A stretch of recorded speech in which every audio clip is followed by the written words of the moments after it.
Good morning पिला माने माई academy बा मो पाठशाला को तुम मानक स्वागत। आज आम पंचम श्रेणी साहित्य बही जो बहीर ना अच्छी तुम भाषा महक से भाषा महक बहीर पाठ 4 आम पाठ 3 जाके पढ़ी देते। पाठ 4 अच्छी कौन ना शैशवर कथा। ये हूँ फकीर मोहन सेनापति आत्मजीवनी किसी अंश यू आम पढ़ा आ तार प्रश्न उत्तर करदे। तेणु भिडटी को शेष पर्यंत देख आ भिडटी भल लगे भिडटी को लाइक आ शेयर करदब आ चैनल ले प्रथम थे चैनल टी को तुम्हें सब्सक्राइब करदब। तेरे चल पाठ आरंभ करवा। कौन अच्छी पाठ तुम 4 देखा। पाठ 4 कुआडे गला तुम यहाँ पाठ 3 पाठ 4 ये अच्छी पाठ 4 देख शैशवर कथा फकीर मोहन सेनापति आत्मजीवनी से निजे लिखिंट से जो बही से बहीर किछि अंश एठी शैशवर किछि अंश तुमको दि जाइछि पढ़िबा। तेबे चलो पाठ आरंभ करवा। 1843 ख्रीष्टाब्दर जानुआरी मासरे अथवा सन 1250 साल मकर संक्रांति शुक्रवार दिन बालेश्वर सहरर मल्लिकासपुर नामक ग्राम रे मोहर जन्म। मातांकर नाम तुलसी देई पितांकर नाम लक्ष्मण चरण सेनापति। फकीर मोहन सेनापति जन्म है बालेश्वर जिले रे कौठी ना मल्लिकासपुर ग्राम रे आ केबे ना 1250 साल ख्रीष्टाब्द है 1843। तांको मां का नाम थिला तुलसी देई पिता नाम थिला लक्ष्मण चरण सेनापति।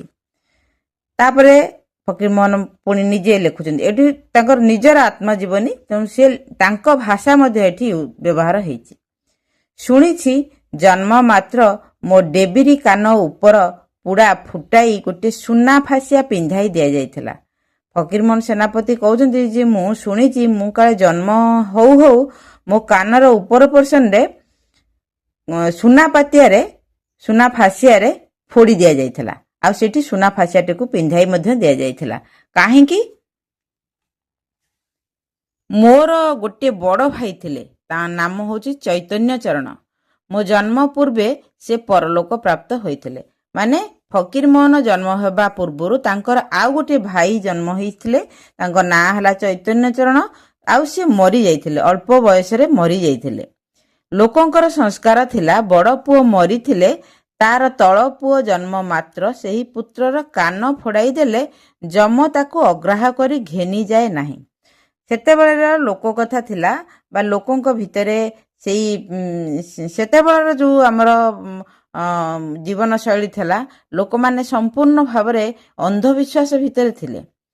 तेणु सेही अंधविश्वास रु गोटिए होची कोन ना जदी कौनसी लोकर पुओटीए बा झियोटीए मरी जाइछि बड़ पुओ झियो के मरी जाइछि तापरे जो पिलाटी जन्म हबो तार जदी आमे कान फोड़ाई दबा ताहले जम ताकू नबनी। काहेकि नबनी ना से पिलाटी ता शरीर रे क्षत रहिला। जदी अक्षत से नुहे ता शरीर रे जेहेतु क्षत रहिला गोटे खंडिया हे गला तेणु ताकू जम नबनी।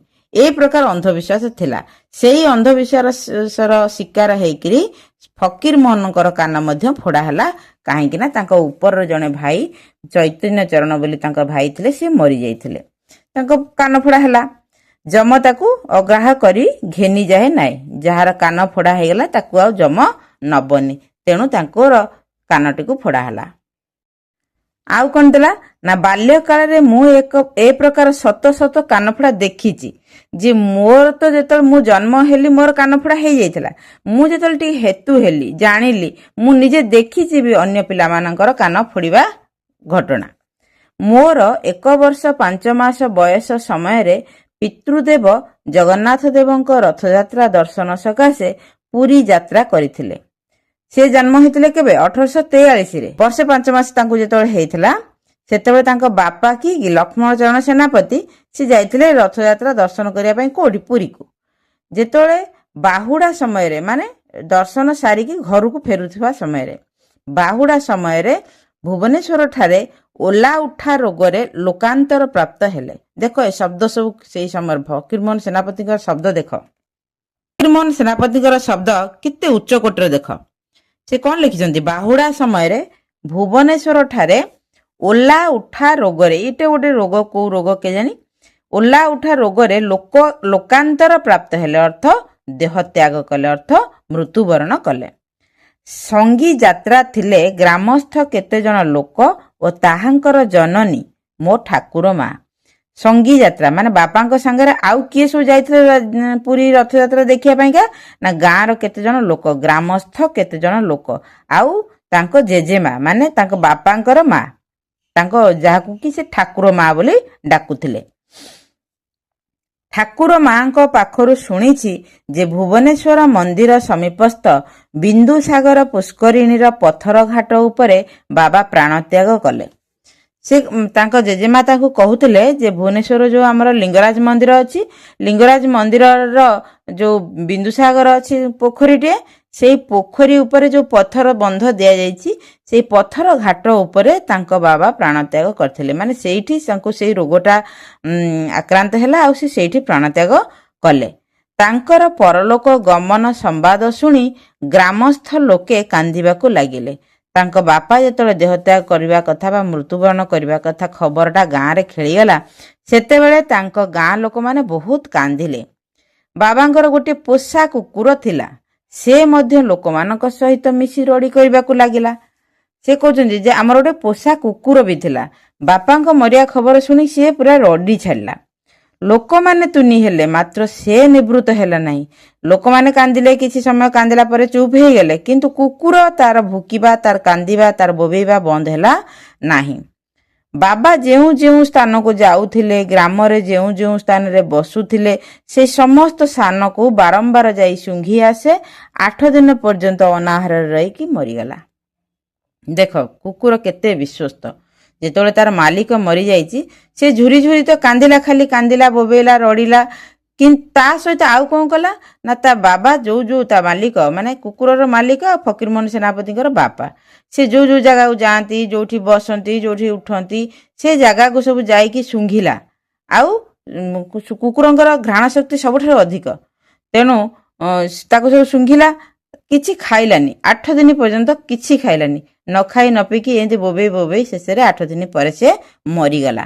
ବୁଝିପାରୁଛ? ତାପରେ କଣ ଦେଇଛି ପରବର୍ତ୍ତୀ ପେଜରେ ଦେଖିବା। ଦେଖ ଏଇଠି ଦେଇଛି ଲିଙ୍ଗରାଜ ମନ୍ଦିର, ଏଇଠି ବିନ୍ଦୁସାଗର ଭିତରେ ଦେଖ ଠାକୁରଙ୍କର ଯୋଉ ଚାପ ଖେଳ ହୁଏ ସେ ମନ୍ଦିରଟି ଅଛି। ଏଇ ମନ୍ଦିରରେ ଯୋଉ ସାଇଡରେ ପଥର ବନ୍ଧ ସବୁ ଦିଆହେଇଛି, ସେ ପଥର ବନ୍ଧ ଉପରେ ଫକୀରମୋହନ ସେନାପତିଙ୍କର ବାପାଙ୍କର ଚିତ୍ରଟି କରାହେଇଛି। ଏଇଭଳି ଭାବରେ ସେ ସେଇ ପଥର ବନ୍ଧ ଉପରେ ଦେହତ୍ୟାଗ କରିଛନ୍ତି। ତାପରେ କଣ ଲେଖିଲା ନା ବାବାଙ୍କର ମୃତ୍ୟୁ ସମ୍ବାଦ ଶୁଣି ମା ଯେଉଁ ଶଯ୍ୟା ଗ୍ରହଣ କଲେ, ସେଥିରୁ ଆଉ ସେ ଉଠି ନାହାନ୍ତି। 14 ମାସ ପର୍ଯ୍ୟନ୍ତ ଶାରୀରିକ ଏବଂ ମାନସିକ ଘୋର ଯନ୍ତ୍ରଣା ଭୋଗ କରି ସନ 1252 ସାଲ ଭାଦ୍ରବ ମାସ ଶୁକ୍ଳ ଅଷ୍ଟମୀ ଦିବସରେ ପ୍ରାଣତ୍ୟାଗ କଲେ। ଦେଖ ତାଙ୍କ କୁକୁର ମରିଗଲା, ତାପରେ ତାଙ୍କ ମା, ତାଙ୍କ ବାବାଙ୍କର ମୃତ୍ୟୁ ଖବର ଶୁଣି ଫକୀରମୋହନ ସେନାପତିଙ୍କର ମା ଯିଏକି ତୁଳସୀ ଦେଇ, ସେ ମଧ୍ୟ ଶଯ୍ୟା ଗ୍ରହଣ କଲେ, ବିଛଣାରେ ରହିଗଲେ। ସେ ଆଉ ଉଠି ପାରିଲେନି।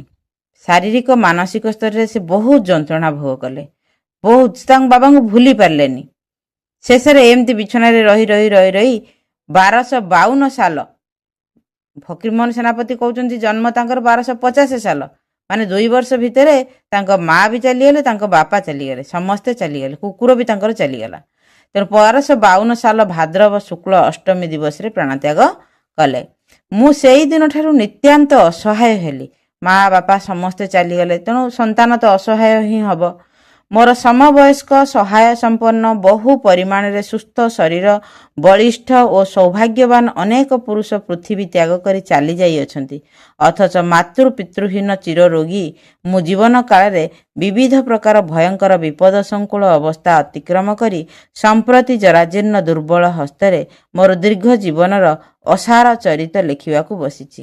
ସେ କହୁଛନ୍ତି, ତାପରେ ସେ ପୁଣି ବଡ଼ ବୟସ ହବା ପରଟା ଲେଖୁଛନ୍ତି। ସେ କଣ କହୁଛନ୍ତି ଯେ ମୋ ବୟସର ବହୁତ ଲୋକ ସୁସ୍ଥ ଶରୀର ହେଇଥିଲେ ବି ସେମାନେ ସଂସାରରୁ ବିଦା ହେଇଗଲେଣି, ଦେହତ୍ୟାଗ କରିସାରିଲେଣି, କିନ୍ତୁ ମୁଁ ଏଇ ଜରାଜୀର୍ଣ୍ଣ ରୋଗଗ୍ରସ୍ତ ଶରୀରଟିକୁ ନେଇକିରି ମୁଁ ଆଜି ବି ବଞ୍ଚିଛି ମୋର ଆତ୍ମଜୀବନୀ ଲେଖିବା ପାଇଁକା। এই ବିପଦ ସଂକୁଳ ଅବସ୍ଥା ଅତିକ୍ରମ କରିକି ମୁଁ ମୋର ଜୀବନୀ ବିଷୟରେ ଲେଖୁଛି। ଏହା କାହାର ଆଦେଶ, କାହାର ଅନୁଗ୍ରହ, ସହାୟତା? ଗୋଟିଏ କ୍ଷୁଦ୍ରତମ ଦୁର୍ବାଦଳର ସୃଷ୍ଟି ମଧ୍ୟ ଉଦ୍ଦେଶ୍ୟ ବିହୀନ ନୁହେଁ। ସେ କହୁଛନ୍ତି ଏଇ ଯେଉଁ କିଏ ଜନ୍ମ ହେବ, କିଏ ମୃତ୍ୟୁ ହେବ, କେବେ ଜନ୍ମ ହେବ, କେବେ ମୃତ୍ୟୁ ହେବ, କିପରି ମୃତ୍ୟୁ ହେବ, ତାର ଜୀବନଚକ୍ର କିଭଳି ହେବ, ଏସବୁ କିଛି ଈଶ୍ୱରଙ୍କ ଉପରେ ନିର୍ଭର କରେ। ସବୁ କିଛି ହେଉଛି ବିଧି ନିର୍ଦ୍ଦିଷ୍ଟ। କୌଣସି ଗୋଟିଏ କାର୍ଯ୍ୟ ବିନା ଈଶ୍ୱରଙ୍କ ଇଚ୍ଛାରେ ବା ଈଶ୍ୱରଙ୍କ ବ୍ୟତୀତ ସୃଷ୍ଟିରେ ସମ୍ଭବ ନୁହେଁ। କଥାରେ ଅଛି ଯେ ଈଶ୍ୱରଙ୍କର ବିନା ଅନୁମତିରେ ପତ୍ରଟିଏ ମଧ୍ୟ ହଲେ ନାହିଁ।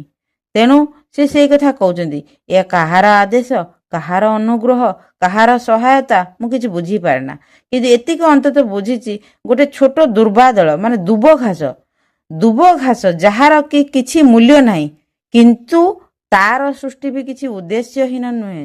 ଈଶ୍ୱର ତାକୁ ସୃଷ୍ଟି କରିଛନ୍ତି ନିର୍ଦ୍ଦିଷ୍ଟ କିଛି ଉଦ୍ଦେଶ୍ୟ ପାଇଁକା। ତେଣୁ ହୁଏତ ମୋତେ ବଞ୍ଚେଇ ରଖିଛନ୍ତି ଏମିତି ଜରାଜୀର୍ଣ୍ଣ ଶରୀରରେ, ରୋଗଗ୍ରସ୍ତ ଶରୀରରେ ଏତେ ଦିନ ପର୍ଯ୍ୟନ୍ତ ବଞ୍ଚେଇ ରଖିଛନ୍ତି, କିଛି ତ ତାଙ୍କର ଉଦ୍ଦେଶ୍ୟ ଥିବ। ତେଣୁ ତାଙ୍କର ଉଦ୍ଦେଶ୍ୟ ପୂର୍ଣ୍ଣ ହେଉ। କିଛି ଉଦ୍ଦେଶ୍ୟ ସାଧନ ସକାଶେ ଭଗବାନ ମୋତେ ଏତେ କାଳ ଜୀବିତ ରଖାଇ ଅଛନ୍ତି। ସେ କଥା କହୁଛନ୍ତି ଯେ ମୋରି ସାଙ୍ଗର, ମୋରି ବୟସର ମାନେ ସୁସ୍ଥ ସବଳ ଶରୀର ଥିବା ପୁରୁଷମାନେ ପୃଥିବୀରୁ ଚାଲିଗଲେଣି, କିନ୍ତୁ ମୁଁ ପଡ଼ିକି ରହିକି ଆଜି ମୋର ଆତ୍ମଜୀବନୀ ଲେଖୁଛି ଜରାଜୀର୍ଣ୍ଣ ରୋଗଗ୍ରସ୍ତ ଶରୀର ନେଇକିରି। ଆଉ ଈଶ୍ୱରଙ୍କର ଯାହା ଇଚ୍ଛା ତାହା ହିଁ ସେ ହବ ନା। ତାହେଲେ ପରବର୍ତ୍ତୀ ପେଜରେ କ'ଣ ଅଛି ଦେଖିବା। ପିତା ମାତାଙ୍କ ବିୟୋଗ ଉତ୍ତାରେ ଯେମନ୍ତ ପ୍ରଭୁଙ୍କ ଆଦେଶରେ ପିତାମହୀ କୁଚିଳା ଦେଇ ମୋତେ କୋଳକୁ ଉଠାଇ ନେଲେ। ଦେଶରେ ପ୍ରବାଦ ଅଛି, ପାଳେ ତ ବାପାର ମା, ପାଳେ ତ ମାର ମା। ମୋର ଜୀବନ ରକ୍ଷା ନିମନ୍ତେ ଠାକୁର ମା ଯେତେ ଯତ୍ନ, ଯେତେ ଦାରୁଣ ଯନ୍ତ୍ରଣା ଭୋଗ କରିଛନ୍ତି, ବର୍ତ୍ତମାନ ଛାୟା ରୂପେ ସେ ସବୁ କଥା ମୋ ମନରେ ଉଦିତ ହେଲେ ପ୍ରାଣ ଆକୁଳ ହୋଇ ଉଠେ। ହାୟ, ସେ ଉପକାରରେ ମୁଁ କିଛି ହିଁ ପ୍ରତିଦାନ କରିପାରି ନାହିଁ। ସେ କହୁଛନ୍ତି ଯେତେବେଳେ ତାଙ୍କର ବାପା ମରିଗଲେ, ମା ମରିଗଲେ, ସେତେବେଳେ ତାଙ୍କର ଦାୟିତ୍ୱ କିଏ ନେଲେ ନା ତାଙ୍କ ଜେଜେମା। ସେ କହୁଛନ୍ତି ମୁଁ ଶୁଣିଛି ଲୋକଙ୍କର କଥା, ଲୋକ କଥାରେ ଅଛି, ପାଳେ ତ ବାପାର ମା, ପାଳେ ତ ମାର ମା। ଯଦି ମା ବାପାଙ୍କର ବିୟୋଗ ଘଟେ, ତାହେଲେ ମା ବାପାଙ୍କର ବାପା ମା ମାନେ ଯଦି ବଞ୍ଚିଥାନ୍ତି, ତାହେଲେ ସେଇମାନେ ହିଁ ପିଲାଙ୍କୁ ପାଳନ୍ତି। ବାପାର ମା କିମ୍ବା ମାର ମା। ବାପାର ମାକୁ ଆମେ ଜେଜେମା କହୁ, ମାର ମାକୁ ଆମେ ଆଈ କହୁ। ସେଇ 2 ଜଣ ପାଳନ୍ତି। ତାହେଲେ ସେମାନେ ହେଉଛନ୍ତି ମୋର ଜୀବନ ରକ୍ଷାକାରୀ। ତେଣୁ ମୋ ଜୀବନ ରକ୍ଷାକାରୀ ନିମନ୍ତେ ଠାକୁର ମା ଯେତେ ଯତ୍ନ, ଯେତେ ଦାରୁଣ ଯନ୍ତ୍ରଣା ଭୋଗ କରିଛନ୍ତି। ମାନେ କାହିଁକି ନା ଜୀବନ ରକ୍ଷା କାହିଁକି ଏଇଥିପାଇଁ କହିଲେ, ଜଣକୁ ଖାଇ ପିଇକି ପାଳି ପୋଷିବା ସେ ତ ଠିକ କଥା, କିନ୍ତୁ ଫକୀରମୋହନ ସେନାପତି ଜନ୍ମରୁ ହିଁ ରୋଗାଗ୍ରସ୍ତ, ଜନ୍ମରୁ ହିଁ ଦୁର୍ବଳ।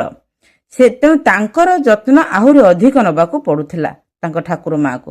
ସେ ସେଇଥିପାଇଁ କହୁଛନ୍ତି ଯେ ମୋ ପାଇଁକା ମୋ ଠାକୁର ମା ଯେତେ ଯତ୍ନ କରିଛନ୍ତି, ଯେତେ ଯନ୍ତ୍ରଣା ଭୋଗ କରିଛନ୍ତି, ସେସବୁ କଥା ମନେ ପଡ଼ିଲେ ମୋ ହୃଦୟ କାନ୍ଦି ଉଠେ। କିନ୍ତୁ ଏଇଥିପାଇଁକା ମୁଁ ତାଙ୍କ ପ୍ରତି ଉପକାରରେ, ତାଙ୍କ ଉପକାରର ପ୍ରତିବଦଳରେ ମୁଁ ତାଙ୍କ ପାଇଁ କିଛି କରିପାରିଲିନି। ସେଇଟା ହିଁ ମୋର ଦୁଃଖ। ବୁଝିପାରୁଛ? ତାପରେ କ'ଣ ଦେଲା, ଜନନୀଙ୍କ ପରଲୋକ ଗମନ ଉତ୍ତାରେ 7-8 ବର୍ଷ ପର୍ଯ୍ୟନ୍ତ ଗ୍ରହଣୀ, ଅର୍ଶ ପ୍ରଭୃତି ଯନ୍ତ୍ରଣାଦାୟକ ରୋଗରେ ଶଯ୍ୟାତ୍ୟାଗ ହୋଇ ପଡ଼ିଥିଲି। ଠାକୁର ମା ଦିବା ନିଶି ମୋ ଶଯ୍ୟା ପାଖରେ ଜଗି ବସିଥାନ୍ତି। ମାସକ ଉତ୍ତାରେ ମାସ, ବର୍ଷକ ଉତ୍ତାରେ ବର୍ଷ, କେତେ କାଳ ଏଇ ଭାବରେ ବହିଯାଇଛି। ଅନିଦ୍ରା ଅନାହାରରେ ଠାକୁର ମା ସେ ସମୟରେ କେତେ ଦିବାନିଶି କାଟିଛନ୍ତି। ଯେମନ୍ତ ମୃତ୍ୟୁ ମୋହର ଗୋଟିଏ ହାତ ଏବଂ ଠାକୁର ମା ଅନ୍ୟ ହାତ ଧରି ଟାଣୁଛନ୍ତି। ଶେଷରେ ଠାକୁର ମା ଜୟୀ ହେଲେ ଏବଂ ମୁଁ ନିରାମୟ ହେବାକୁ ଲାଗିଲି। ସୁନ୍ଦର କଥାଟି ଏଠି ଦେଇଛନ୍ତି, ଫକୀରମୋହନ ଲେଖିଛନ୍ତି। କ'ଣ କହିଛନ୍ତି, ଜନନୀଙ୍କ ପରଲୋକ ମାନେ ତାଙ୍କ ମା ଯେତେବେଳେ ମରିଗଲେ, ପରଲୋକ ଗମନ ଉତ୍ତାରେ 7-8 ବର୍ଷ ପର୍ଯ୍ୟନ୍ତ, ତାଙ୍କ ମା ମରିବାର 1252 ସାଲ ପରେ 7-8 ବର୍ଷ ପର୍ଯ୍ୟନ୍ତ ସେ ଗ୍ରହଣୀ, ଅର୍ଶ ଏସବୁ ବିଭିନ୍ନ ପ୍ରକାର ରୋଗରେ ଶଯ୍ୟାରେ ପଡ଼ିକି ରହିଲେ। ଯନ୍ତ୍ରଣାଦାୟକ ରୋଗ ମାନେ ପୀଡ଼ା ସହିତ ରୋଗ ଶଯ୍ୟାରେ ସେ ପଡ଼ିକି ରହିଲେ, ପୁରା ଉଠି ପାରିଲେନି। ଆଉ ତାଙ୍କର ସେବା କିଏ କରୁଥିଲେ ନା ତାଙ୍କ ଠାକୁର ମା। ସେ କଥା କହୁଛନ୍ତି ଯେ ଠାକୁର ମା ଦିନ ରାତି ମୋ ସେଜ ପାଖରେ ବସିକି ମୋର ସେବା କରୁଥାନ୍ତି। ମାସ ପରେ ମାସ, ବର୍ଷ ପରେ ବର୍ଷ ଏମିତି ବିତି ଚାଲିଛି, କେତେ ରାତି ଅନିଦ୍ରା ହେଇଛନ୍ତି, କେତେ ଅନାହାରରେ ରହିଛନ୍ତି, ମାନେ ଖାଇନାହାନ୍ତି, ରାତି ଅନିଦ୍ରା ହେଇଛନ୍ତି, ମୋ ଠାକୁର ମା ମୋର ସେବା କରିଛନ୍ତି। ସେ କଥା ଲେଖିଲେ ବି ସରିବନି, ସେ କଥା ଭାବିଲେ ମୋ ଦେହ ଶୀତେଇ ଉଠେ। ଆଉ ମତେ ଲାଗେ ଯେମିତିକି ଗୋଟିଏ ହାତ ମୋର ଯମ ଧରିଛି, ଗୋଟିଏ ହାତ ମୋର ଠାକୁର ମା ଧରିଛନ୍ତି। ସେଇଭଳି ଅବସ୍ଥାରେ ମୁଁ ବିଛଣାରେ ତ୍ରିଶଙ୍କୁ ଅବସ୍ଥାରେ ପଡ଼ିଥାଏ। କିନ୍ତୁ ଶେଷରେ ମୋ ଠାକୁର ମା ଜିତିଲେ। 8 ବର୍ଷ ପରେ, 7-8 ବର୍ଷ ପରେ ମୁଁ ବିଛଣାରୁ ଉଠିଲି ଆଉ ନିରାମୟ ହେବାକୁ ଲାଗିଲି, ମାନେ ମୁଁ ଟିକେ ସୁସ୍ଥ ହେବାକୁ ଲାଗିଲି। ଧୀରେ ଧୀରେ ମୁଁ ସୁସ୍ଥତା ଅନୁଭବ କଲି, ମାନେ ରୋଗରୁ ମୁକ୍ତି ପାଇଲି। ମୁକ୍ତି ତ ନୁହଁ, ମାନେ ସୁସ୍ଥ ହେବାକୁ ଲାଗିଲି। ମୋର ପୀଡ଼ା ସମୟରେ ଠାକୁର ମା ମୋ ଶଯ୍ୟାରେ ବସି କର ଯୋଡ଼େ ଜଗତର ଯାବତୀୟ ଦେବଦେବୀଙ୍କ ପାଖରେ ଠାରେ ମୋର ପ୍ରାଣ ଭିକ୍ଷା କରୁଥିଲେ। ବାଲେଶ୍ୱରରେ 2 ପୀର ଥିଲେ।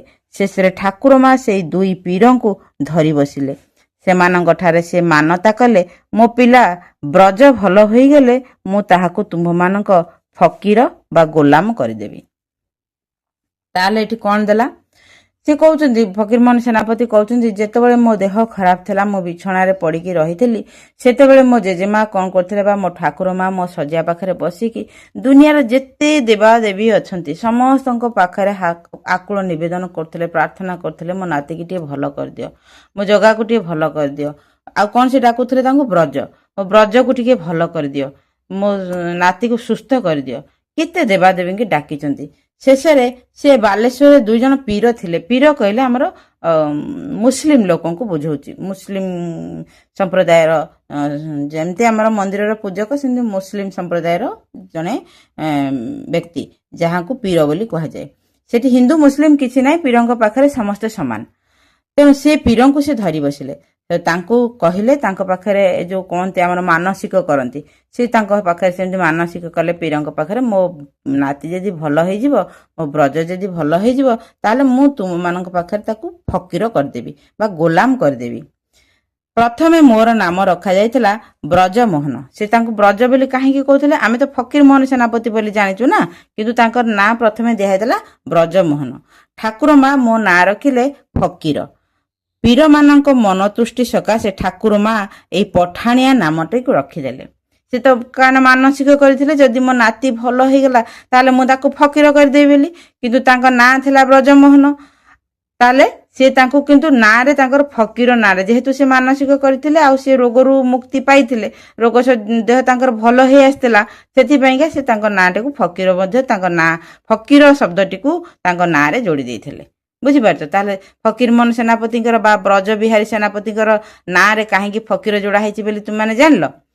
କାରଣ ତାଙ୍କ ଜେଜେମା ଯେତେବେଳେ ତାଙ୍କ ଶଯ୍ୟା ପାଖରେ, ରୋଗ ଶଯ୍ୟା ପାଖରେ ବସିକି ଦିନ ରାତି ସବୁ ଦେବାଦେବୀଙ୍କୁ ଡାକିକି ପ୍ରାର୍ଥନା କରନ୍ତି ଯେ ମୋ ନାତିକି ଭଲ କରିଦିଅ ବୋଲି, ସେଇଭଳି ସେ ବାଲେଶ୍ୱରର 2 ଜଣ ପୀରଙ୍କୁ ମଧ୍ୟ ପାଖରେ ପ୍ରାର୍ଥନା କରିଥିଲେ, ମାନସିକ କରିଥିଲେ ଯେ ମୋ ନାତି ଭଲ ହେଇଗଲେ ମୁଁ ତାକୁ ଫକୀର କରିଦେବି ବୋଲି।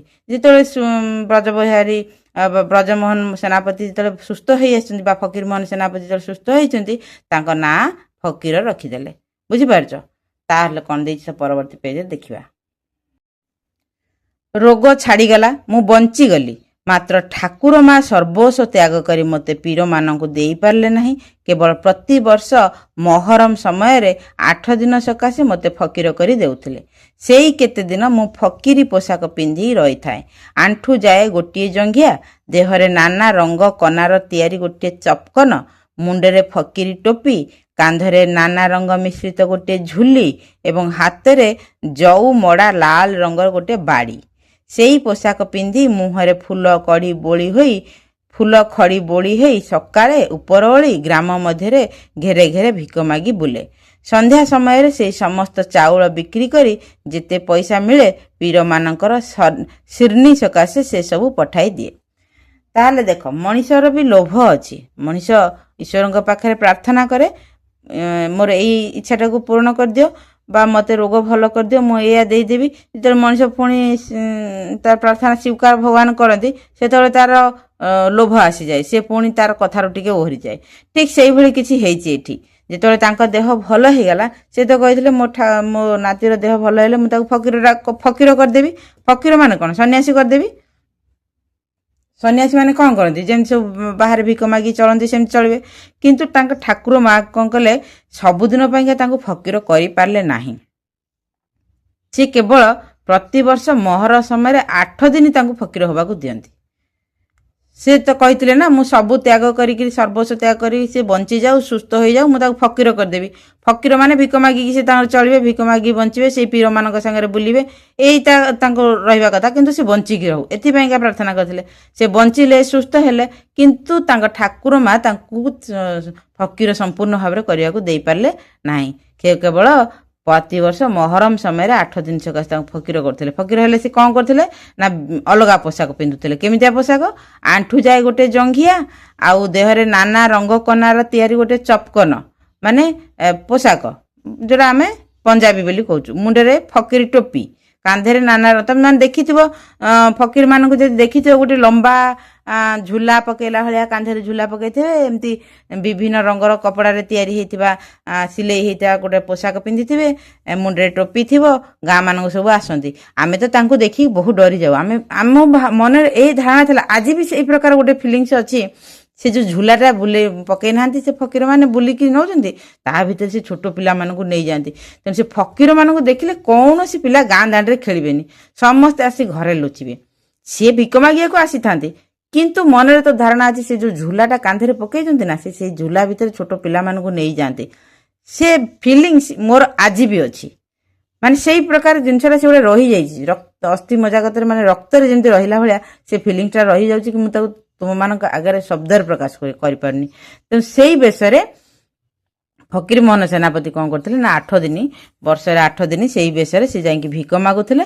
ଭିକ ମାଗି ସାରିକିରି କ'ଣ କରୁଥିଲେ, ଯେଉଁ ଭିକ ପଇସା, ଭିକ ଚାଉଳ ବା ଯାହା କିଛି ମିଳୁଥିଲା ସେ ତାକୁ ବିକ୍ରି କରିଦେଉଥିଲେ। ସେ ପଇସାକୁ ଫକୀରମାନଙ୍କୁ ବା ପୀରମାନଙ୍କୁ ଦାନ କରିଦେଉଥିଲେ, ତାଙ୍କ ଖର୍ଚ୍ଚ କରିବା ପାଇଁକା। ଖର୍ଚ୍ଚ ମାନେ ତାଙ୍କ ଶିରନି, କିଛି ଗୋଟେ ଭୋଗ ଫୋଗ କି ପ୍ରସାଦ କ'ଣ ଗୋଟେ ହେଇଥିବ, ସେଥିପାଇଁକା ସେ ପଠେଇ ଦେଉଥିଲେ। ଚାଟଶାଳୀରେ ପଢ଼ା ଆରମ୍ଭ ସମୟକୁ ମୋର 9 ବର୍ଷ ବୟସ ହେଇଥିଲା। ସହର ମଧ୍ୟସ୍ଥ, ଦେଖ 9 ବର୍ଷ ବୟସ, ସେ ତ 7-8 ବର୍ଷ ବିଛଣାରେ ପଡ଼ିଲେ, ଆଉ 8 ବର୍ଷ ପରେ ଯେତେବେଳେ 9 ବର୍ଷରେ ଉଠିଲେ, ସେତେବେଳେ ସେ ପାଠପଢ଼ା ଆରମ୍ଭ କଲେ। ସହର ମଧ୍ୟସ୍ଥ ପ୍ରତ୍ୟେକ ବଡ଼ ଗ୍ରାମରେ, ଗ୍ରାମ ସାନ ଥିଲେ 2-3ଟା ଗ୍ରାମରେ ଗୋଟିଏ ଗୋଟିଏ ଚାଟଶାଳୀ ଥିଲା। ଅବଧାନ ମାନେ ଚାହାଳି ବସେଇକି ଚାଟମାନଙ୍କୁ ପଢ଼ାଉଥିଲେ। ଅବଧାନ କହିଲେ ଆମର ଯୋଉଟା ଶିକ୍ଷକ, ଚାଟ କହିଲେ ଶିକ୍ଷାର୍ଥୀ। ବୁଝିପାରୁଛ? ଯେଉଁମାନେ ତୁମମାନଙ୍କ ଭଳି ପିଲାମାନେ, ଆଉ ତୁମର ସ୍କୁଲରେ ତୁମକୁ ଯେଉଁମାନେ ପଢ଼ଉଛନ୍ତି ତାଙ୍କୁ ଅବଧାନ ବୋଲି କୁହାଯାଉଥିଲା। ତାହେଲେ ସେ କ'ଣ କହିଲେ ନା, 9 ବର୍ଷ ବୟସରେ ମୁଁ ଯେତେବେଳେ ପାଠ ପଢ଼ା ଆରମ୍ଭ କଲି, ସେତେବେଳେ କ'ଣ ହେଉଥିଲା ନା, ସ୍କୁଲ ତ ଏମିତି ନଥିଲା ନା ଆଜିକାଲି ଯେମିତି ସ୍କୁଲ, ସେତେବେଳେ ଚାଟଶାଳୀ ଥିଲା। 2-3ଟା ଛୋଟ ଛୋଟ ଗାଁରେ ଗୋଟେ ଚାଟଶାଳୀ ଥିବ, ସେଠି ଜଣେ ଅବଧାନ ଥିବେ, ସେ ପାଠ ପଢ଼େଇବେ, ଆଉ ପିଲାମାନଙ୍କୁ ଚାଟମାନଙ୍କୁ ବସି ପଢ଼ଉଥିଲେ। କେମିତି ପଢ଼ଉଥିଲେ? ସେକେଣ୍ଡ ଚାପ୍ଟର, ସେକେଣ୍ଡ ଦୃଶ୍ୟ। ଚାଟଶାଳୀରେ ବେଆଇନ କାର୍ଯ୍ୟ କିଛି ନଥିଲା, ସମସ୍ତ ନିୟମାବଦ୍ଧ। ମାନେ ଅବଧାନ ଯୋଉ ନିୟମ ତିଆରି କରିଛନ୍ତି, ସେ ନିୟମରୁ ବାହାରକୁ କେହି ଯିବେନି, ସବୁ ନିୟମବଦ୍ଧ। କାର୍ଯ୍ୟ ବିଧି ଲଙ୍ଘନକାରୀ ପ୍ରତି ଦଣ୍ଡ ଅନିବାର୍ଯ୍ୟ। ଅବଧାନଙ୍କର ଆଜ୍ଞା ବିନା କୌଣସି ଚାଟର ଉଠ ବସ ହେବାର ଆୟତ ବି ନଥିଲା। ତାମାନେ ଅବଧାନ ଯାହା କହିବେ ତାହା ହିଁ ସର୍ବାଗ୍ରେ। ସେଠି ପିଲାମାନଙ୍କର ବା ଚାଟମାନଙ୍କର ମା ବାପାଙ୍କର କିଛି ଭୂମିକା ନଥିଲା, କୌଣସି ତୃତୀୟ ବ୍ୟକ୍ତିଙ୍କର ଭୂମିକା ନଥିଲା। ଅବଧାନ ଆଉ ଚାଟ ମାନେ ଶିକ୍ଷକ ଆଉ ଛାତ୍ର, ତାଙ୍କ ଭିତରେ ତୃତୀୟ ବ୍ୟକ୍ତି ଆଉ କେହି ପଶିବେନି। ଶିକ୍ଷକ ଯାହା କହିବେ ଛାତ୍ର ସେଟା କରିବାକୁ ବାଧ୍ୟ। ଶିକ୍ଷକଙ୍କ ବିନା ଅନୁମତିରେ ଚାଟ ବା ଶିକ୍ଷାର୍ଥୀ କିଛି କରିପାରିବ ନାହିଁ। ପ୍ରତିଦିନ ଚାହାଳି ଛୁଟି ବେଳେ ଚାଟମାନଙ୍କ ହାତରେ ଶୂନ ଚାଟି ଦିଆଯାଏ। ଏ ଶୂନ ଚାଟିଟି କ'ଣ, ତୁମକୁ ପାରାଟା ପଢ଼ି ସାରିଲା ପରେ ତୁମେ ବୁଝିପାରିବ।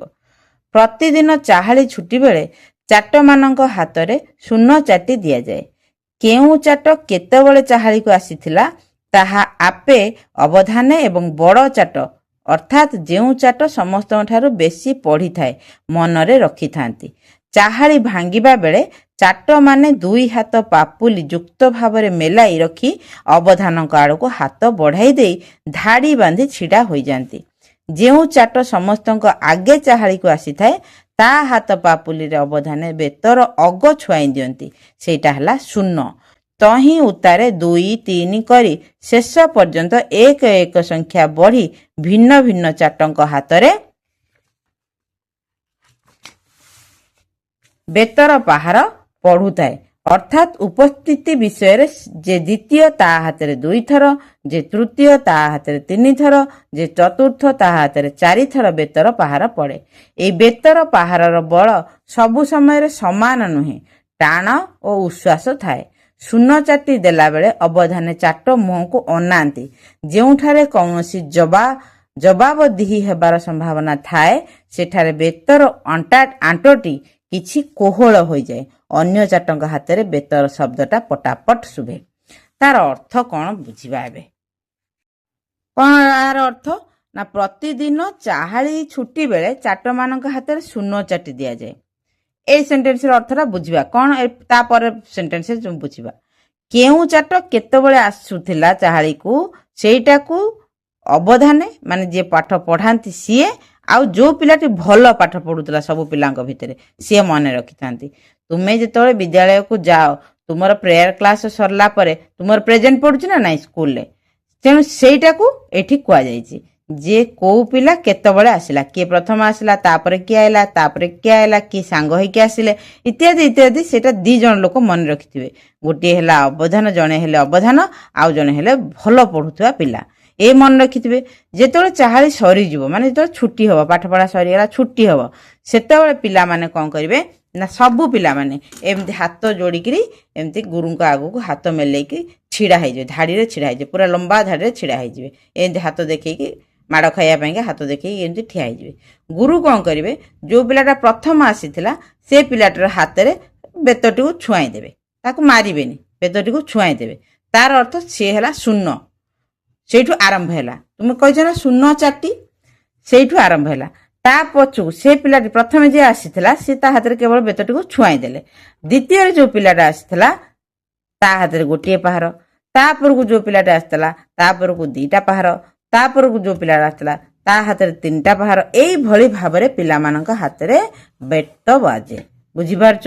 ଏଇଟା ହେଉଛି ତାଙ୍କର ପନିଶମେଣ୍ଟ, ବିଳମ୍ବରେ ଆସିବାର ପନିଶମେଣ୍ଟ। ଯିଏ ଆଗ ଆସିବ ସେ ମାଡ଼ ଖାଇବନି, ଯିଏ ପଛକୁ ପଛ ଆସିବ ସେ ଗୋଟେ ଗୋଟେ ଏମିତି ବଢ଼ି ବଢ଼ିକି ପାହାର ଖାଇବ ବେତରେ। ଆଉ ସେ ବେତ ପାହାରଟା ସବୁବେଳେ ବି ସମାନ ନଥାଏ। ସମସ୍ତଙ୍କ ପାଇଁକା ବେତର ପାହାର କିଏ ଜୋରରେ ମାଡ଼ ଖାଇବ, କିଏ କମରେ ମାଡ଼ ଖାଇବ, ସେଇଟା ଅବଧାନଙ୍କ ଉପରେ ନିର୍ଭର କରୁଛି। ଅବଧାନ ବେତ ପାହାର ବଜେଇବା ପୂର୍ବରୁ ପିଲାଟିର ମୁହଁଟିକୁ ଅନାନ୍ତି। ଯଦି ଗୋଟେ ପିଲା ଟିକେ କାନ୍ଦ ହେଇ ଆସିଛି ତା ହାତରେ ଟିକେ ଅଳ୍ପ କିରି ବାଡ଼େଇବେ, ନଚେତ ସବୁ ପିଲାଙ୍କୁ ପିଟି ପିଟିକି ଯିବେ। ବେତର ଶବ୍ଦ ସମସ୍ତେ ସହିବାକୁ ବାଧ୍ୟ। ସେଠି କେହି ପାଟି ଫିଟେଇବେନି, ପଟାପଟ ଶୁଭିବ। ବେତରେ ପୁରା ହାତରେ ପାହାର ବାଜିଲେ ପଟାପଟ ଶୁଭିବ। ବୁଝିପାରୁଛ? କୌଣସି ଚାଟ ଯଦି ବେଶୀ ବେଳ ଯାଏ ଶୋଇପଡ଼େ ଏବଂ ବିଛଣାରୁ ଉଠି ମଝି ବାହାରେ ଚାଳ ଉପରେ ଖରା ପଡ଼ିଥିବାର ଦେଖେ, ତେବେ ସେ ଶୂନ ଚାଟି ଡରରେ ଚାହାଳିକୁ ନ ଯାଇ ନିରାପଦ ସ୍ଥାନ ଅର୍ଥାତ୍ ହାଣ୍ଡି ଶାଳରେ ପଶି ହାଣ୍ଡି ଫନ୍ଦାଟି ଧରିକିରି ବସି ପଡ଼େ।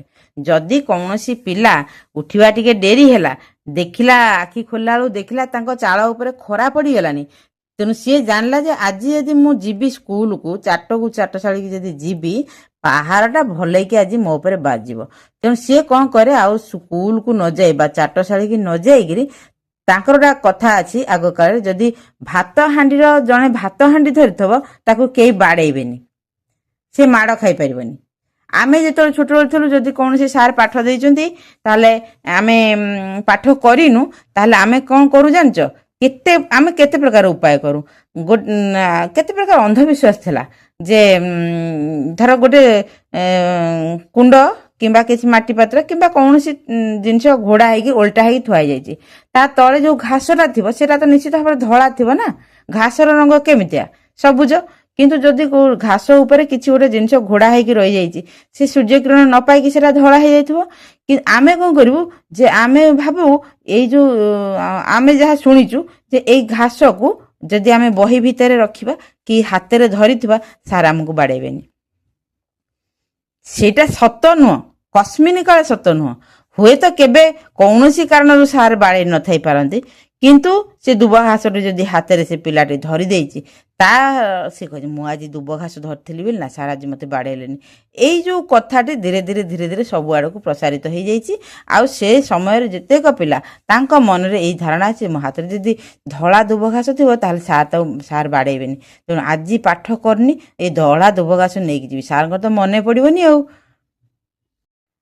ଆହୁରି ଅନେକ କଥା, ଆହୁରି ଅନେକ ଜିନିଷ ଆମେ ବହି ଭିତରେ ରଖୁ ଯେ ସାର୍ ବାଡ଼େଇବେନି। ଆଜି ଏଇଆ କଲେ ସାର୍ ବାଡ଼େଇବେନି। ସେଇ ଭିତରୁ ଗୋଟିଏ ଜିନିଷ ଥିଲା, ଯଦି ଭାତ ହାଣ୍ଡିଟିକୁ ଜଣେ ଧରିଥିବ, ଭାତ ହାଣ୍ଡିର ଫେନ୍ଦ, ତାହେଲେ ତାକୁ ସାର୍ ବାଡ଼େଇବେ ନାହିଁ।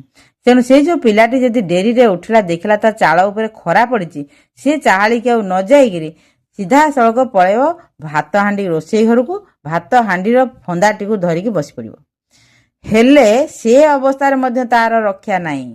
ସୋ ଜାତୀୟ ଯୋଡ଼ାଏ ପୁଞ୍ଜାଏ ପିଲା ଲଙ୍ଗଳା ହୋଇପଡ଼ି ହାଣ୍ଡିଶାଳରେ ପଶି ଅପରାଧୀକୁ ଧରି ଆଣି ଶୂନ୍ୟ ଶୂନ୍ୟ ଟେକି ଚାହାଳିକୁ ଧରି ଘେନି ଯାଆନ୍ତି।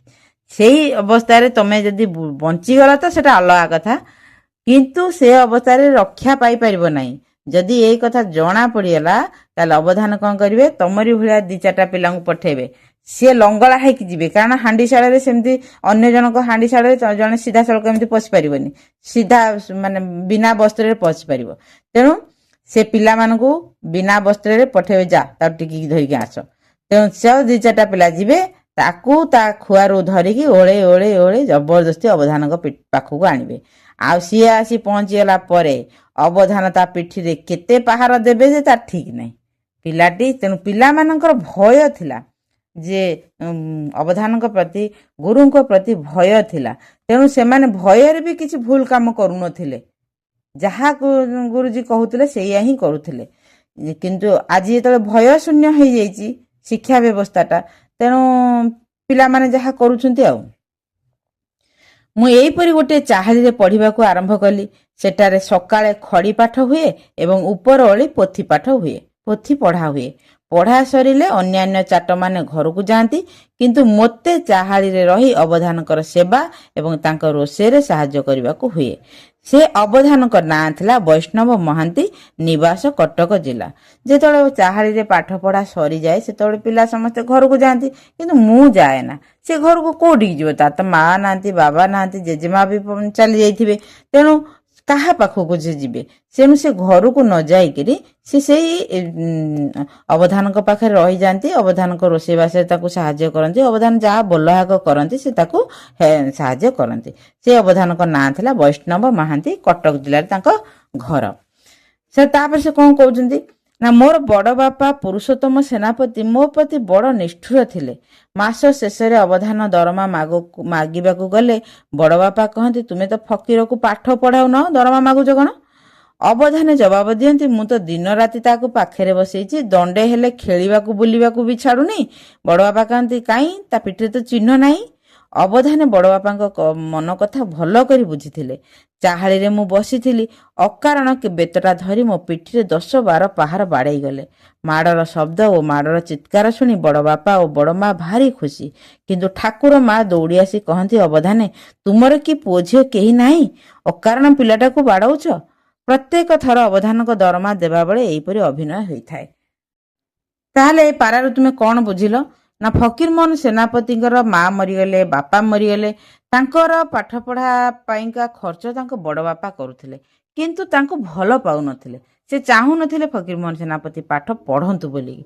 କିନ୍ତୁ ଫକୀରମୋହନ ସେନାପତି ଯାଉଥିଲେ, ଚାଟଶାଳୀରେ ପଢ଼ୁଥିଲେ। ଆଉ ଯେହେତୁ ଘରର ପରିସ୍ଥିତି ଏଇଆ, ଘରର ପରିବେଶ ଏଇଆ, ସେ ଘରକୁ ତ ଆସନ୍ତିନି, ସେ ଅବଧାନଙ୍କ ପାଖରେ ରହିଯାଆନ୍ତି। କିନ୍ତୁ ଅବଧାନ ତ ମାସ ଶେଷରେ ପଇସା ନେବେ ନା, ପାଠ ପଢ଼ଉଛନ୍ତି, ସେ ଚଳିବେ କେମିତି? ତେଣୁ ଯେତେବେଳେ ପଇସା ମାଗନ୍ତି ତାଙ୍କ ବଡ଼ ବାପାଙ୍କୁ, ବଡ଼ ବାପା କୁହନ୍ତି କି ତମେ ତ ଫକୀରମୋହନକୁ ପାଠ ପଢ଼ଉନା, ତମକୁ ପଇସା କ'ଣ ଦେବି? ସିଏ କହିଲେ, ଅବଧାନ କହିବେ, ମୁଁ ତ ତାକୁ ଦିନ ରାତି ମୋ ପାଖରେ ରଖିଛି, ବସେଇଛି, ଏମିତିକି ତାକୁ ଖେଳି ବୁଲି ବି ମୁଁ ଛାଡ଼ି ଦଉନି, ମୁଁ ତାକୁ ପାଠ ପଢ଼ଉଛି, ଆଉ ପଢ଼ଉନି କ'ଣ? ସେଠୁ ସିଏ ତାଙ୍କ ବଡ଼ ବାପା କହିଲେ, କାହିଁ ତା ପିଠିରେ ତ କିଛି ଚିହ୍ନ ନାହିଁ, ତାର ଅର୍ଥ ତମେ ତ ତାକୁ କାହିଁ ବାଡ଼େଇନ, କି ପାଠ ପଢ଼େଇଛ? ବିନା ମାଡ଼ରେ କି ପାଠ? ତାହେଲେ ଅବଧାନ କ'ଣ କରନ୍ତି ବି, କିଛି ନ ବୁଝିକିରି ସେ ଜାଣିପାରନ୍ତି ଯେ ତାଙ୍କ ବଡ଼ ବାପା କ'ଣ ଚାହୁଁଛନ୍ତି। ତେଣୁ ବିନା କାରଣରେ ଫକୀରମୋହନ ସେନାପତି ବସିଥିବେ, 10-12 ପାହାର ବେତରେ ପିଟି ଦେବେ। ସେ ତ ଦୁର୍ବଳ ଶରୀର, 10-12 ପାହାର ବେତ ପାହାର ପାଇଲେ ତାଙ୍କୁ କୋଉ ଭଳି ଭୟଙ୍କର ଯନ୍ତ୍ରଣା ହେଉଥିବ ତୁମମାନେ ଚିନ୍ତା କର। ତୁମମାନଙ୍କଠି ତ କଥା ପଦେ ଚଳୁନି। ଚିନ୍ତା କର ଫକୀରମୋହନ ସେନାପତି କି ଯେଉଁ ବେତ ପାହାର ହେଉଥିବ, ସେ ବେତ ପ୍ରହାରର କଷ୍ଟ ତାଙ୍କୁ କେମିତି ଲାଗୁଥିବ। ଯେତେବେଳେ ବେତ ପ୍ରହାର ହୁଏ, ସେ ଚିତ୍କାର କରନ୍ତି, ଯନ୍ତ୍ରଣା ଛଟପଟ ହୁଅନ୍ତି। ସେ ଶବ୍ଦ ଶୁଣିକି ତାଙ୍କ ବଡ଼ ମା ଆଉ ବଡ଼ ବାପା ଭାରି ଖୁସି ହେଇଯାଆନ୍ତି। କେତେ ନିଷ୍ଠୁର ସେମାନେ। କିନ୍ତୁ ତାଙ୍କ ଠାକୁର ମା ଯେ ସେ ଦୌଡ଼ି ଆସିକି ଧରନ୍ତି ଆଉ ଅବଧାନକୁ କୁହନ୍ତି, ଅବଧାନ ତମର କ'ଣ ପିଲାପିଲି କେହି ନାହାନ୍ତି? ପିଲାଟାକୁ ଏମିତି ବାଡ଼ଉଛ କେମିତି? ତମ ହାତ ଥରୁନି? ବିନା କାରଣରେ ପିଲାଟିକୁ କାହିଁକି ବାଡ଼ଉଛ ତମମାନେ? ସେ କହୁଛନ୍ତି ପ୍ରତିଥର ପ୍ରତି ମାସର ଦରମା ଦେଲାବେଳେ ବଡ଼ ବାପା ଏଇଭଳିକି ନାଟକ କରନ୍ତି, ମୁଁ ଏଇଭଳି ଭାବରେ ବିନା କାରଣରେ ଏମିତି ମାଡ଼ ଖାଏ। ତାପରେ କ'ଣ କଲା ନା କିଛି କାଳ ପରେ ବୈଷ୍ଣବ ମହାନ୍ତି ତାଙ୍କ ଗ୍ରାମକୁ ଚାଲିଗଲେ। ଆମ ଗ୍ରାମରେ ନଣ୍ଡା ଗୋସେଇ ମଠରେ ଗୋଟିଏ ଚାହାଳି ଥିଲା। ମୁଁ ସେଇ ଚାହାଳିରେ ଭର୍ତ୍ତି ହେଲି। ସେଠାରେ ପ୍ରତିପଦ, ଅଷ୍ଟମୀ, ଚତୁର୍ଦ୍ଦଶୀ ଓ ଅମାବାସ୍ୟା ଏଇ ତିଥିମାନଙ୍କରେ ଚାହାଳି ପଢ଼ା ବନ୍ଦ। ସେ ଯେତେବେଳେ ଯୋଉ ବୈଷ୍ଣବ ମହାନ୍ତି ଯୋଉ ଅବଧାନ ଥିଲେ ସେ ପଳେଇଗଲେ ତାଙ୍କ ଗାଁକୁ। ହୁଏତ ତାଙ୍କର ବୟସ ହେଇଯାଇଥିବ କିମ୍ବା କୌଣସି କାରଣରୁ ଗ୍ରାମବାସୀ ମାନେ ଚାହିଁଥିବେ ଯଦି ତମେ ପଳାଅ, ଆଉ ଜଣେ ନୂଆ ଅବଧାନ ଆସିବେ, କିଛି ବି କାରଣ ହେଇଥାଇପାରେ। ତେବେ ସେ ତାଙ୍କ ଗାଁକୁ ପଳେଇଗଲେ। ଗାଁକୁ ପଳେଇଲେ ପିଲା ପୁଣି ପଢିବେ କେମିତି? ସେଇ ଗାଁ ପିଲାମାନେ। ସେ ପାଖରେ ଆଉ ଗୋଟେ ଚାଟଶାଳୀ ଥିଲା।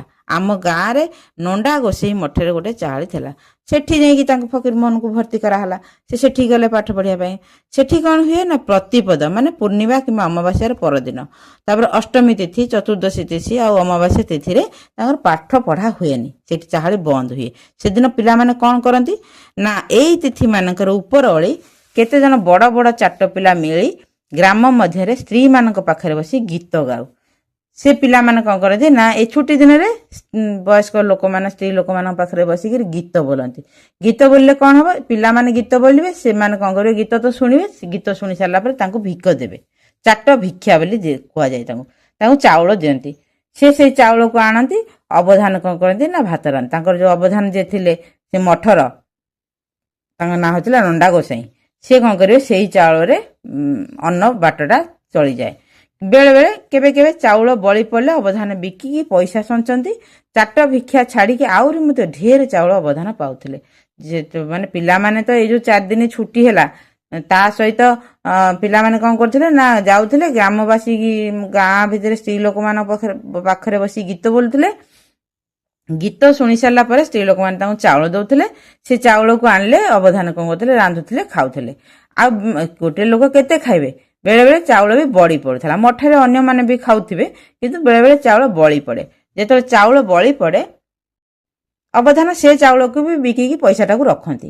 ଆହୁରି ସେ ଚାଉଳ ବାଦ, ଚାଟ ଭିକ୍ଷା ଚାଉଳ ବାଦ ଆହୁରି ଅଧିକାଂଶ ଲୋକମାନେ ମଧ୍ୟ ଦିଅନ୍ତି। କେମିତି ଦିଅନ୍ତି? ଯଦି କେହି ଚାଟ ନୂଆ ଗୋଟିଏ କିଛି ପାଠ ଆରମ୍ଭ କଲା, ଯୋଉ ଆମର କହନ୍ତି ଖଡି ଛୁଆଁ ଯଦି ହେଲା, ଗୋଟେ ପିଲା ପାଠ ଆରମ୍ଭ କଲା, ସେ ଗୋଟିଏ ସିଧା ଆଣେ। ସିଧା କ'ଣ ନା ସିଧାର ସରଞ୍ଜାମ ହେଲା ସେରେ ଚାଉଳ, ଗୋଟେ ଗୁଆ, କିଛି ଗୁଡ, ଉଖୁଡା ଆଉ କେତେଟା ଫୁଲ। ଏସବୁ ବି ଅବଧାନ କର। ଯାହା ଆସିଲା ପିଲାମାନଙ୍କ ତରଫରୁ, ଗ୍ରାମବାସୀଙ୍କ ତରଫରୁ ସବୁକିଛି ଅବଧାନ କର।